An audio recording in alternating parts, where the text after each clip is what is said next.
there's not a lot of red. There's not a lot to paint on these guys in terms of cloth, but I think that kind of adds just a nice bit of punch, you know? Like, just that little bit of red kind of creates interest in the model where it might not have been too interesting without the red.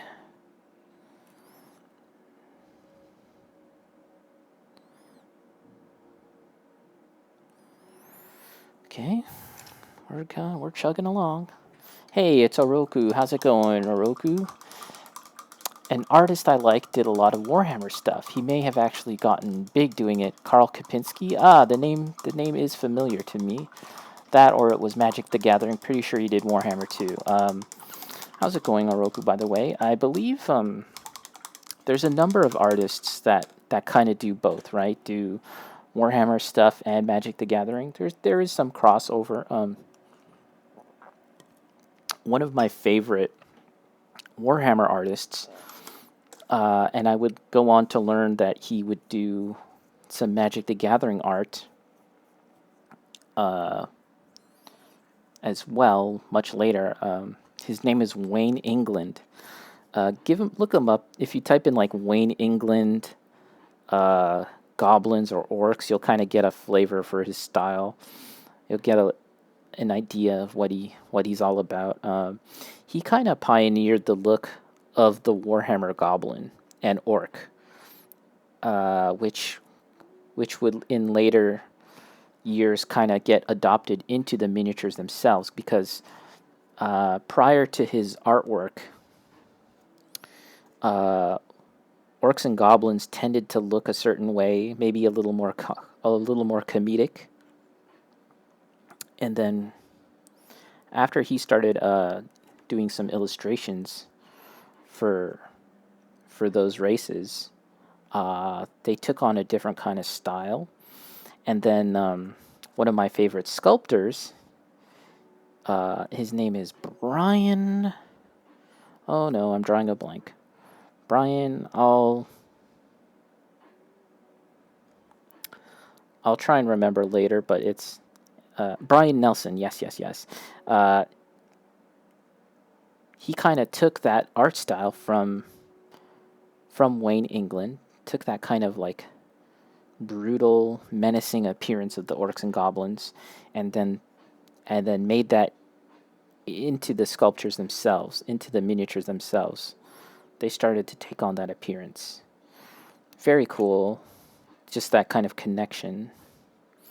And yeah, I learned that, like, man, Wayne England, I feel like he died like just a few years ago, if I'm not mistaken. Very sad, but yeah, his artwork lives on, both in the worlds of Warhammer and in Magic the Gathering. Did a lot of Magic the Gathering stuff.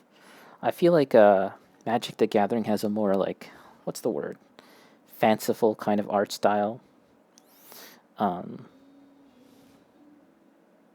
Whereas Warhammer can kind of be a bit more like rough, I think. This guy's stuff is cool. A bit of a Simon Beasley. Oh yeah. You're right. Simon Beasley. Bisley? Yeah, definitely. He's got that flavor in it of it too.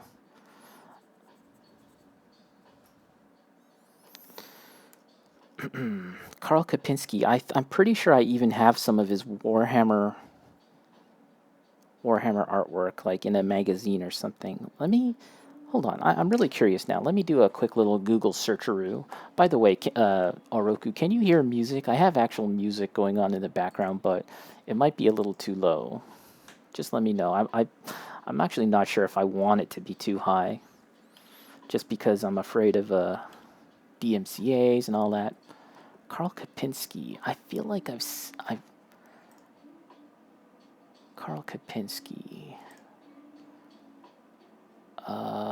Okay. Yeah. What if I type in Warhammer?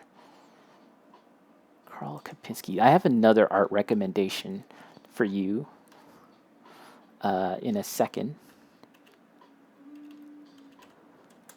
Really good artist. Okay, you know what? I'm just gonna leave this window up because yeah, the name is familiar, but I'm googling the artwork now, and I'm not seeing anything too familiar to me in terms of his art style, in terms of like yeah, the art that I'm looking up here. But there's another artist. Sorry, you guys aren't really looking at anything here. Let's while I'm browsing. Da da da.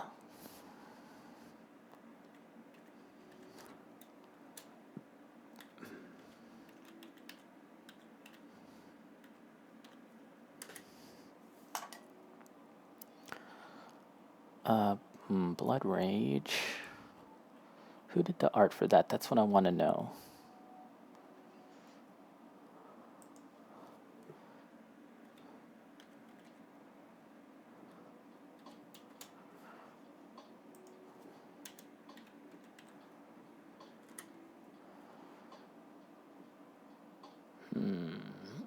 Oh, okay, yeah. So another Warhammer alumni.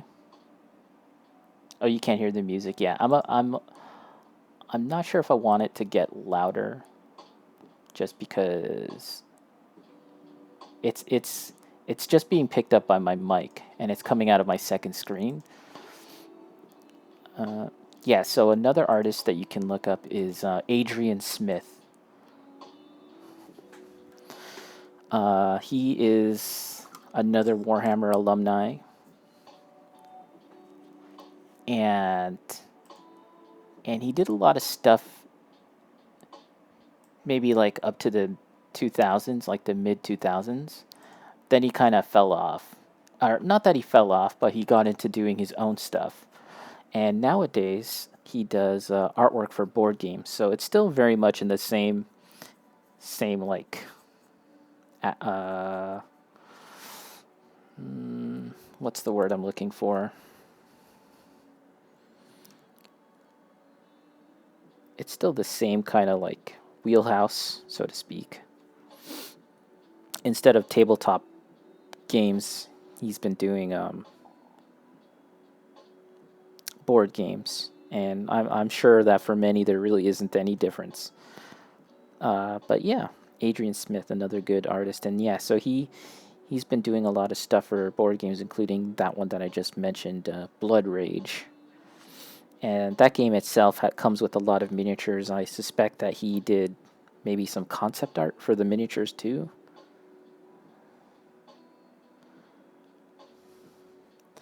There's like this tremendous swell in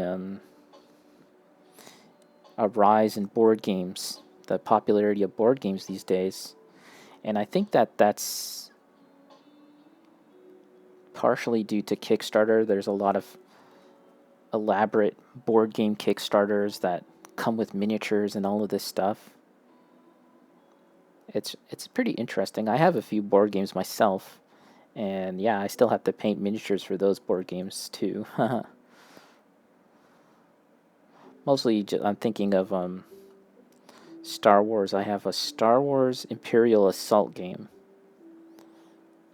Comes with a bunch of miniatures, and I painted a decent amount of them, but there's still a whole lot more that I have to do.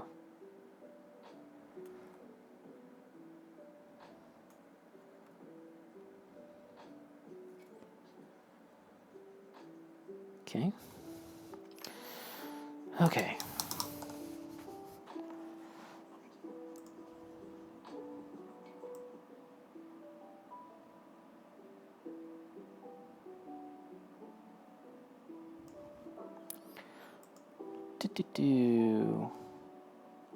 He's got some 40k stuff up involving salamanders versus orcs. You're getting the guitars for Iron Maiden, Adrian Smith? Oh, okay. Now you found it. Awesome stuff. Okay, cool. Yeah, really, really good stuff.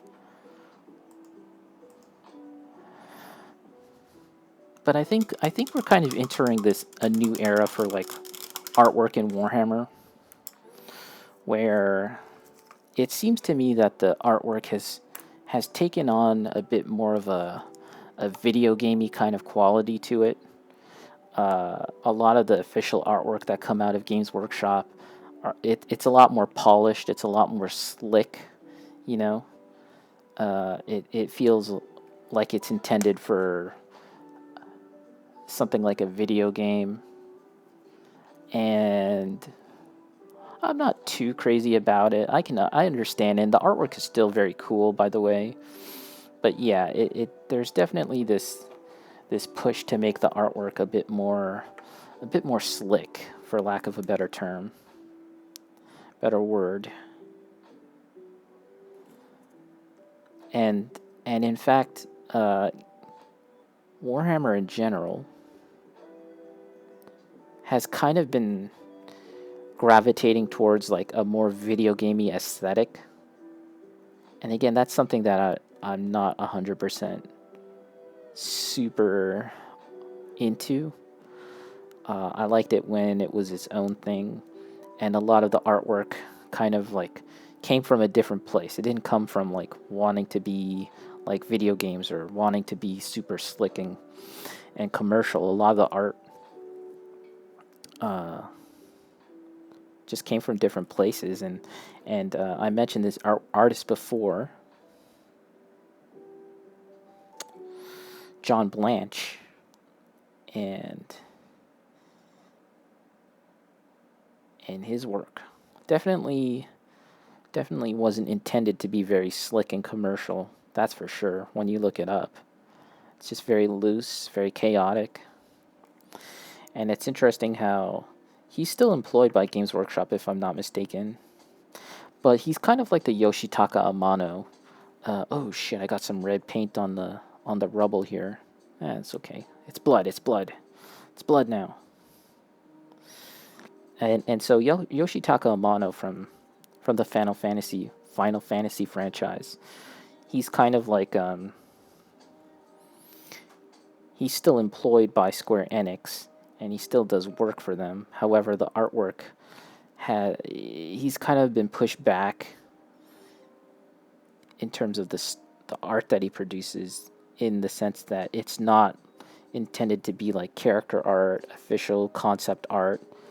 He's more about creating a mood, I suppose, in his artwork. And to me, that's kind of like what John Blanche is for Warhammer. He kind of creates very moody pieces, but they're not even really representative of the game. And actually, that's kind of what I feel like the artwork in Warhammer, as of in recent years, that's been their intent. Is kind of like the artwork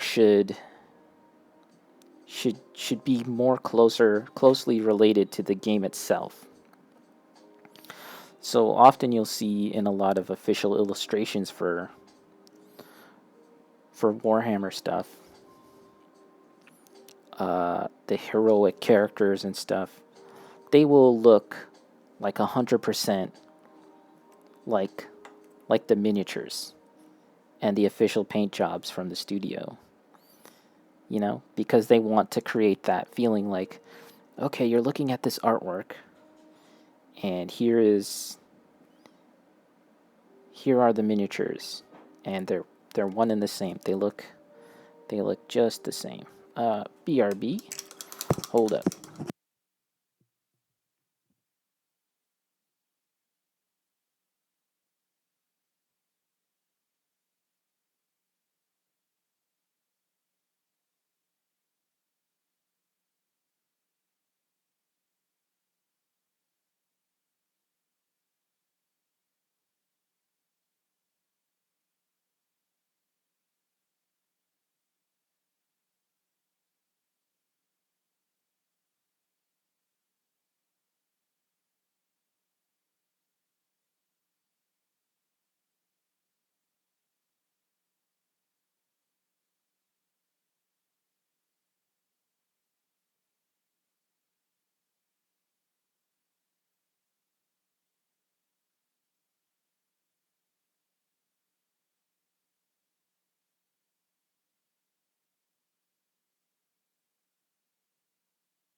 All right. I'm back.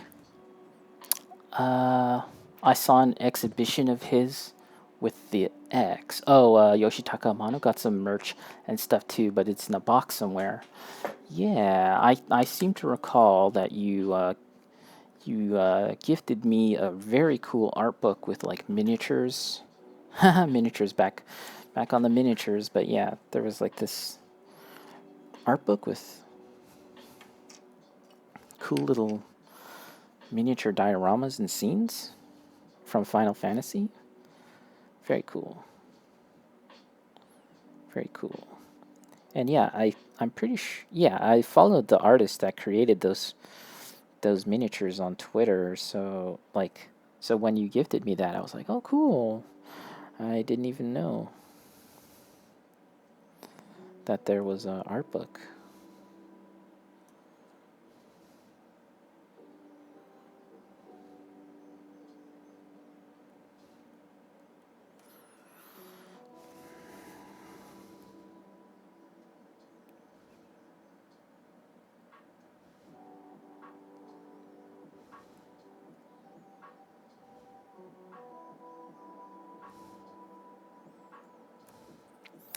But yeah, I sort of liked it when the artwork could be kind of different, like very different from the miniatures themselves.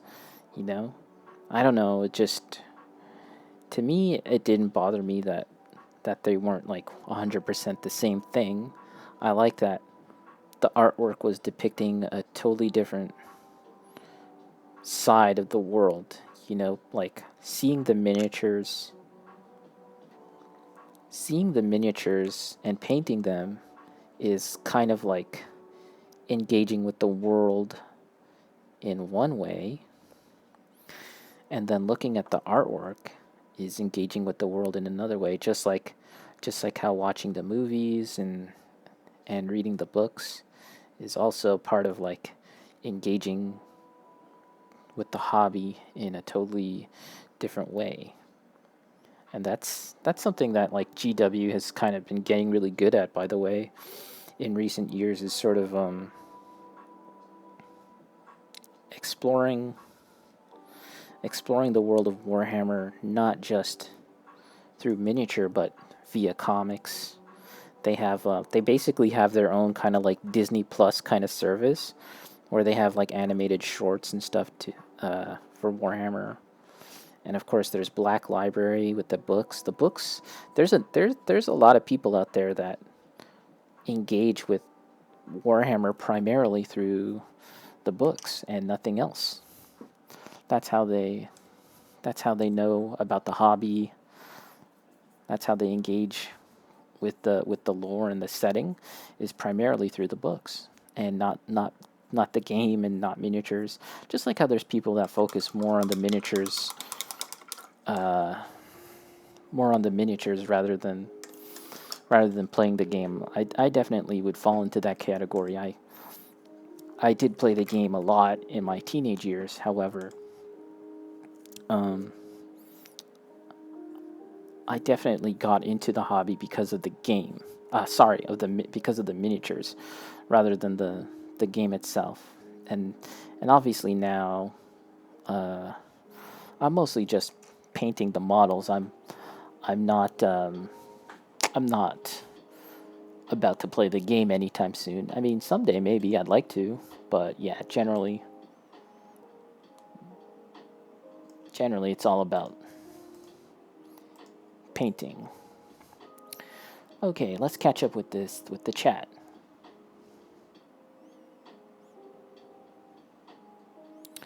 That was from a whole other FF thing. That was from like a tribute to all the artists and inspired artists, much more big and commercial in Tokyo Tower, I think. Oh, okay, so different, something different. The Amato exhibit was tucked away in a more serious-looking office space. Ooh, big gallery inside. And they're doing an auction, silent auction. Oroku, I engage with Warhammer through the art. Like I used to buy fantasy books as a kid and never read them, just wanted the cover. Did you ever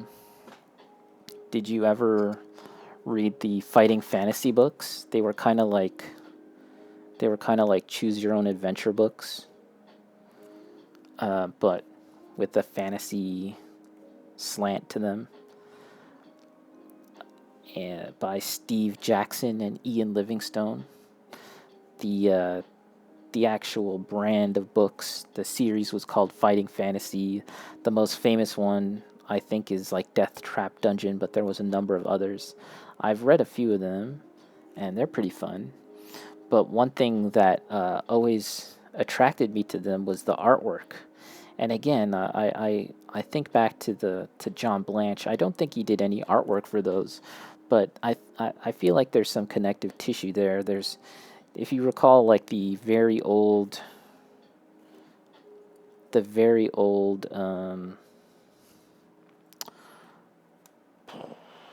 uh, Dungeons and Dragons, the very old Dungeons and Dragons gameplay books, monster manuals. The artwork in them again had this kind of like rough kind of appearance to them. Again, I use the word like it's not slick and not polished, and the fighting fantasy books were like that too. I like that.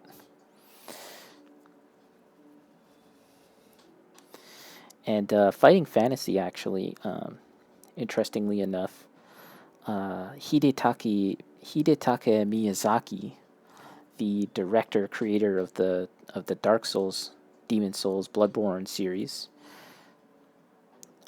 cited those fighting fantasy books as an inspiration for the Souls games, because he would buy them as a kid, and much like you, would just really buy it for the art, because in his case he didn't even understand English. He was just buying them because they were cool, and looking at the pictures and kind of figuring out the story for himself. What was going on based off of just the artwork. And you can see that. You can see that that's what Souls games are all about. Dark Souls, Demon Souls, Bloodborne, presumably Elden Ring to some extent. That they're games that don't really spell out the storyline to you. Instead, you have to kind of piece it together yourself, interpret it, in other words. And that all comes back to fighting fantasy when he was just a chubby little kid. Well, I don't know if he was a chubby little kid. He kind of has like a baby face. And yeah, he would read those books, not knowing English, and just figure it out for himself. And yeah, look at the artwork sometime if you ever get the chance, and you can see again there's this weird kind of connective tissue in the artwork to the Souls games, where there's like a brutality to it, to the artwork and to the games.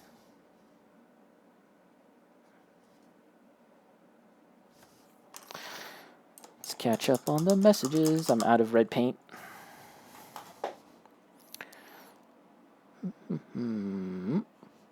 Oroku. Hell yeah, tons of Ian Livingstone. I don't remember the Fighting Fantasy title. The books had all kinds of diagrams and pictures. The painted books were stunning, and I still have some. Interesting.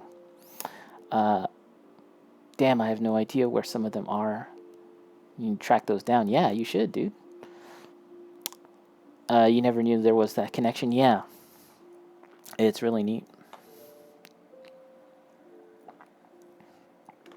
That's something where I feel like a lot of game designers in this day and age, here I am with my old man spiel, game designers these days, I feel like a lot of game developers, game designers these days, artists, the place where they get their inspiration from is a very small and limited pool, you know? You see it in the artwork for sci-fi games and fantasy games all the time, right? If your artwork isn't Star Wars inspired, if your sci-fi world isn't Star Wars inspired, then it's Alien inspired. Those are basically the two, like, polarities, right?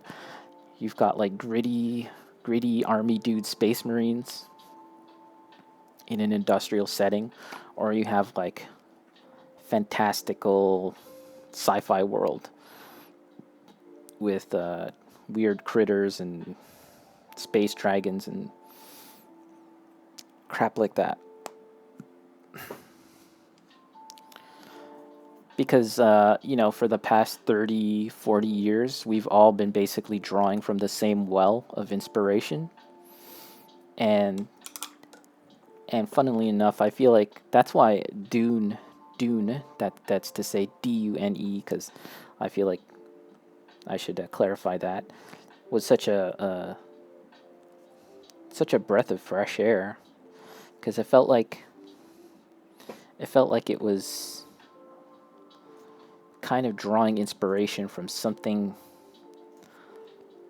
I don't want to say fresh, because in fact Dune, a lot of modern stuff owes their existence to Dune, but I don't know, it was drawing on something more primal, more essential, maybe. Is that the right way to say it? It's not that it was necessarily more creative than anything else, although I do think it was. It's just that it was coming from a. Oh, I don't know what I want to say. Coming from a more genuine place. Dune. But yeah. To my original point, I feel like there's not enough creators out there getting inspired from different places, rather than obviously, Lord of the Rings, like this little goblin here, Lord of the Rings goblin, right? Like how many fantasy worlds and stuff owe their existence to Lord of the Rings, including Warhammer. And it's like, especially in the game development world, where else can you draw that inspiration from? Can you perhaps get it from somewhere else? Take it from your life, maybe, like Hidetaka Miyazaki, and the way that he was able to look at these books as a kid and get something different from it, and then how he applied that to his games. I feel like that's kind of missing, and it's part of the industrial commercial nature of the video game industry, right? It's not just about creating a piece of art for the sake of being art. It's not meant to be this thing that's supposed to reflect one man's life experiences or anything like that. It's supposed to be a broadly appealing commercial product. And yet in the case of Souls games, it very much isn't like a broadly appealing commercial product. It's just that it was so resolutely its own thing that it basically made a statement saying, like, this is the game, this is how it is, and if you like it, you like it, and if you don't, feel free to move on with your life. And I don't think enough games are willing to make a statement like that. Instead, what they want to say is, please like me. I will bend over backwards so that you will like me. What is it that you like? Do you like games that are easy? Then I will be easy. Please like me. Do you like sci-fi worlds and army guys with guns? Then I'm a sci-fi world with army guys and guns. Please like me. Do you like gangster stories? I'm a gangster story too. Do you like open worlds? I'm an open world.